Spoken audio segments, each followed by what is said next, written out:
89 doctors day special కుటుంబ సభ్యుల medicine పై 50% తగ్గింపు. డాక్టర్ కన్సల్టేషన్ ఉచితం. డైట్ మరియు ఎక్సర్సైజ్ చార్ట్, ఇమ్యూనిటీ బూస్టర్ మరియు ఫ్రీ కౌన్సిలింగ్. అన్ని రకాల అనారోగ్య సమస్యలకు మెడినైన్ తో పరిష్కారం. ఫ్లూట్ వాయిస్తారు మా కోసం అయితే. ఒక పాట వాయిస్తారా? ఓకే. సో ఇప్పుడు రైతా వాయిస్ లో మనం ఒక ఫ్లూట్ టోన్ విందాం. చాలా ఈగర్ గా వెయిట్ చేస్తున్నా. ఎందుకనంటే తను చెప్తున్నారు వాళ్ళ నాన్న ఏజ్ ఇప్పుడు ఎంత? ఇప్పుడు 70లో కూడా చర్చ్ లో ఇంకా తను వాయిస్తూ ఉన్నారు అంటే గ్రేట్ థింగ్. నేర్చుకోవాలని ఇంట్రెస్ట్ ఉంటే ఏజ్ తో సంబంధం లేదు అనేది వాళ్ళ ఫాదర్ నుంచి తను నేర్చుకుంది అని. నేను ఒక క్రిస్మస్ పాట వాయిస్తాను. ఇప్పటికి చర్చెస్ కి వెళ్తూ ఉంటారా మీరు? ఇప్పటికి వెళ్తూ ఉంటాను. ఇప్పుడు క్రిస్మస్ వస్తుంది కదా, సో ఏంటి, ఎలా ప్రిపేర్ అవుతున్నారు మీ క్రిస్మస్ కి? క్రిస్మస్ కి నేను ఎక్కువ బేకింగ్స్ చేస్తాను. ఓకే. అంటే ఫిన్లాండ్ లో సరే కేక్స్ ఉంటాయి, వేరే పేస్ట్రీస్ ఉంటాయి, జింజర్ బ్రెడ్ ఉంటుంది. సో అవన్నీ నేను ప్రిపేర్ చేస్తాను. ఇంకా క్రిస్మస్ రోజు కొన్ని స్పెషల్ డిషెస్ ఉంటాయి, అవి చేస్తాను. ఏం స్పెషల్స్ అవి? అంటే అదే ఇక్కడ వాళ్ళకి అవి స్పెషల్ గా అనిపించవు. మీరు ఇప్పుడు చెప్తే ఇక్కడున్న తెలుగు వాళ్ళు ఓ outside of the country ఇలా జరుగుతుందా క్రిస్మస్ కి అని తెలుసుకుంటారు. అదే అక్కడ ఒకటి ఏమో క్రిస్మస్ కి యాక్చువల్లీ ఎక్కువ వెజ్ ఫుడ్ తింటారు. అదే వెజ్ అని అనుకోకుండా అలా అయిపోయింది. సో అక్కడ ఒకటి ఏమో బంగాళదుంపతో చేస్తారు. ఒక బంగాళదుంప పేస్ట్ అనుకోండి, అది ఓవెన్ లో బేక్ చేస్తారు. ఇంకొకటి అలాంటిదే క్యారెట్ తో చేస్తారు. క్యారెట్ బియ్యం వేసి క్యారెట్ అండ్ అన్నం, అది కూడా ఓవెన్ లో బేక్ చేస్తారు. ఇంకా అక్కడ వేరే కాయగూరలు ఉన్నాయి, దాంతో కూడా అదే చేస్తారు. ఒక సాలడ్ చేస్తారు, బీట్రూట్, ఆనియన్, యాపిల్ వేసి అది ఉంటుంది, పీస్ ఉంటాయి, అలాంటివి. సో క్రిస్మస్ కి సంబంధించి ఇప్పుడు మాకు వినిపిస్తారా? ఒక పాట వాయిస్తాను మీకు.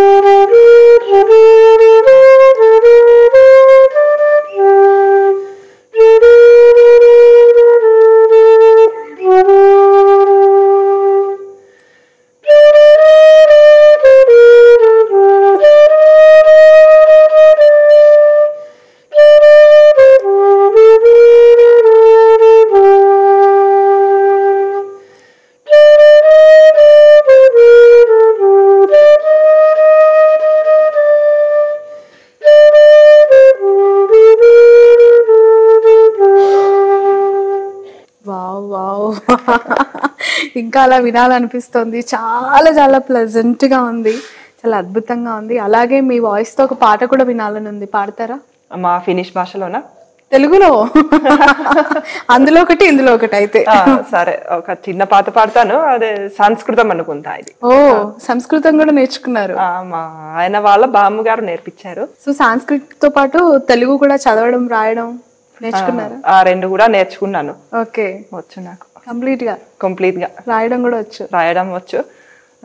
అదే డైలీ లైఫ్ లో ఎక్కువ వాడను కానీ కావాలంటే నేను చేయగలను. Okay okay. సో సాంగ్ మీరు పాడుతున్నారు కదా సంస్కృత్ కి సంబంధించిన, ఒక చిన్న సాంగ్ పాడతాను. వారావీనా మృదు పాని వనరుహాలోచనరాని సురుచిర బంబరవేణి సురనుట కళ్యాణి, అంతవరకు పాడతాను.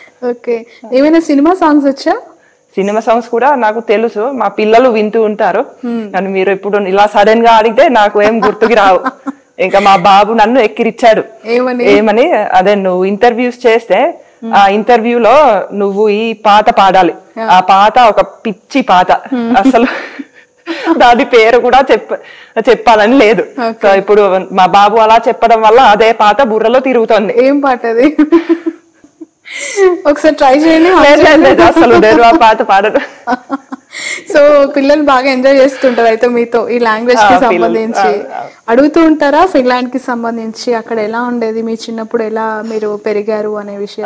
అప్పుడప్పుడు వాళ్ళు అడుగుతారు. ఇంకా మేము ఫిన్లాండ్ వెళ్తూ ఉంటాము, అప్పుడు కూడా వాళ్ళకి తెలిసిపోతుంది. మీ మదర్ ఫాదర్ అందరు ఇక్కడికి వస్తూ ఉంటారా? వాళ్ళు కూడా వస్తారు, సంవత్సరానికి 2 సంవత్సరాలకి ఒకసారి అలా వస్తారు ఇద్దరు. Okay okay. ఇంకా మీ అంబిషన్స్ ఏంటి, మీ గోల్స్ ఏంటి? అంటే హోమ్ మేకర్ గా ఒక భర్తకి అంటే హస్బెండ్ కి సపోర్ట్ చేస్తూ ఉండడమేనా, లేదంటే ఇంకేమైనా ఇక్కడ బిజినెస్ లాంచ్ చేయాలి, ఇంకేమైనా ఇంటెన్షన్స్, ఐడియాస్ ఏమైనా ఉన్నాయా? అదే ఒకటేమో అదే పిల్లలని బాగా చూసుకోవాలి, అది ఒకటి. అంటే నంబర్ 2 అంటే మా బిజినెస్ బాగా సక్సెస్ అవ్వాలని. ఇప్పుడు ప్రస్తుతం మేము ఒక కొత్త ప్రాజెక్ట్ స్టార్ట్ చేసాం. అదే ఈ సూయిట్స్ ట్రీట్మెంట్ కాకుండా ఇలా అందరి ఆరోగ్యం కోసం ఒక ప్రాజెక్ట్ చేస్తున్నాము. అది ఏమిటంటే మా ఫిన్లాండ్ లో ఇలా ప్లే గ్రౌండ్ ఎక్విప్మెంట్ కంపెనీ ఒకటి ఉంది, ప్రపంచంలో బెస్ట్ ఎక్విప్మెంట్ వాళ్ళదే. సో ఆ ఎక్విప్మెంట్ పెట్టి మేము ఒక 2 ఎకరాల పార్క్ చేస్తున్నాం. స్పోర్ట్స్ పార్క్ అనుకోండి. దాంట్లో కూడా థీమింగ్ ఉంది. ఇలా మన ఇండియన్ మైథాలజీలో జంతువులు ఇలా గరుడ, ఈ ఐరావతం అలాంటి జంతువులు ఒక థీమ్ లాగా చేసి ఆ ఎక్విప్మెంట్ లో ఆ జంతువులు పెట్టాం. So super. ఇంకా ఇక్కడ తెలంగాణలో కావచ్చు, ఏపీలో కావచ్చు, ఇండియాలో కావచ్చు, మీకు బాగా నచ్చిన ప్లేస్ ఏంటి? నాకు 2 ఇక్కడ మన తెలంగాణ ఇంకా మా ఫిన్లాండ్ అంతే. ఇక్కడ అంటే వీకెండ్స్ అట్లా బయటకు వెళ్తుంటారు, నచ్చిన ప్లేస్ కానీ లేదంటే వెళ్ళి కాసేపు టైం స్పెండ్ చేయాలి అనే ఏరియా ఏదైనా? ఇక్కడ అదే ఈ హిస్టారికల్ ప్లేసెస్ అన్ని బాగుంటాయి, చౌమల్లా ప్యాలెస్, గోల్కొండ అలాంటివి. ఇంకా ఇక్కడ దగ్గరలో ఏవో పార్క్స్ ఉంటాయి, అక్కడికి వెళ్తూ ఉంటాం. టూరిస్ట్ ప్లేసెస్ కి ఎక్కడికి ఎక్కువగా విజిట్ చేస్తూ ఉంటారు? ఇక్కడ హైదరాబాద్ లోనా మొత్తం ఇండియా? హైదరాబాద్ అయితే అదే ఒక్కొక్కసారి ఒక్కొక్క ప్లేస్ కి వెళ్తాము. ఇప్పుడు దసరా హాలిడేస్ లో మేము కేరళ వెళ్ళాము. కేరళ నాకు చాలా నచ్చింది. ఇంకా అదే ఢిల్లీ వెళ్ళాము, ముంబై వెళ్ళాము, ఆంధ్ర వైజాగ్ వెళ్ళాము, గోవా వెళ్ళాము, అదే కర్ణాటకలో చూసాము. సో మీరు ఓటేస్తారా ఇక్కడ? నాకు ప్రస్తుతం అయితే ఈ OCI కార్డు ఉంది, దాంతో ఇంకా ఓట్ వేయకూడదు. ఎప్పుడు పర్మనెంట్ గా మీరు ఇక్కడ మరి తీసుకునేది? అదే ఇంకా చూడాలి. ఇప్పుడు యాక్చువల్లీ నాకు కావాలంటే దొరుకుతుంది.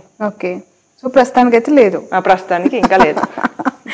మీ హస్బెండ్ కి సంబంధించి అంటే తన సపోర్ట్ మీ లైఫ్ కి ఎలా ఉండింది?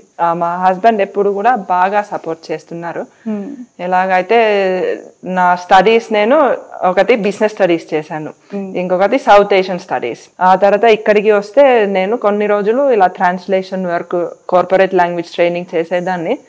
కానీ మా హస్బెండ్ సపోర్ట్ ఎక్కడ వచ్చిందంటే, మా ఫిన్లాండ్ లో ఎవరైనా ఒక ఉద్యోగం చేస్తే ఆ ఉద్యోగానికి ఎగ్జాక్ట్ డిగ్రీ ఉండాలి, ఇక్కడ అలా లేదు. సో ఆయన నాకు చాలా ఎంకరేజ్మెంట్ ఇచ్చారు. ఇలా నేను చెప్పాను అదే నాకు డిగ్రీ లేదు, నేను ఇది చెయ్యలేను అని. ఆయన చెప్పారు, లేదు నువ్వు అన్ని చేయగలవు, నువ్వు ఇది చెయ్యి, ఆల్మోస్ట్ బలవంతంగా నన్ను చెయ్యమన్నారు. కానీ అది ఇప్పుడు నాకు అర్థమవుతుంది, అది నాకు చాలా పెద్ద సపోర్ట్ అయింది. ఎందుకంటే నేను కూడా చూసాను, నేను నిజంగానే చెయ్యగలను.